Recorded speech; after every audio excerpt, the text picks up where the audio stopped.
mashabiki wa Simba wanaangalia hii mechi, mashabiki wa Simba wote wanakuwa Azam. Kama wanatamani Azam amtibulie huyo Yanga. Afu Simba atashinda mechi zake atakaporudi kutoka kimataifa. Kwa hiyo mechi hii kwa Yanga ni muhimu kweli kweli, na ugumu wa mechi hii umeongezeka baada ya Azam FC kupoteza dhidi ya Singida.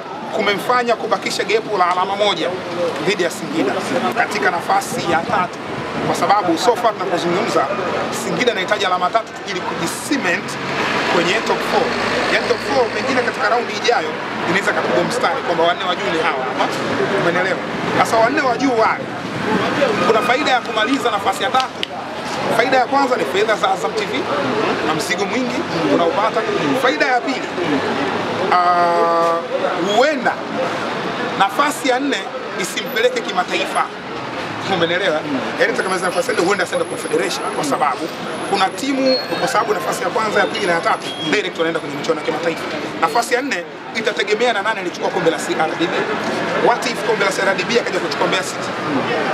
Umeelewa? Inaweza ikaharibu huo mpango. Kwa hiyo so far tunapozungumza hii mechi inakwenda kwa ngumu, kwa sababu Azam imewamotivate Young Africans, imewamotivate kwenda kuchukua alama 3.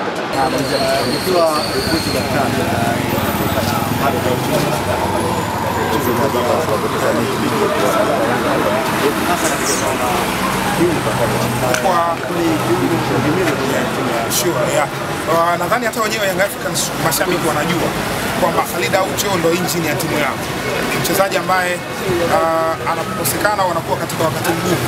So naamini mechi hii Khalid Aucho kama atakosekana, kuna kitu kitapungua kwenye eneo la midfield la Young Africans. Wana wachezaji wazuri ambao wanaweza kufanya replacement katika hilo eneo, akiwemo Mudathir Yahya ambaye leo ameingia na amecheza vizuri tu, lakini unahitaji kuwa na Mudathir, kuwa na Khalid Aucho pia katika pitch.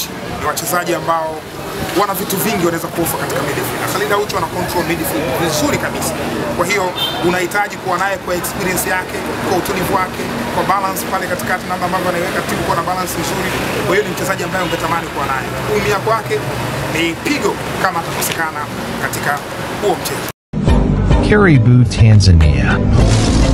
Tanzania, a land of endless opportunities, stunning landscapes, and rich culture. Join us at the Tanzania Business and Tourism Forum in Toronto.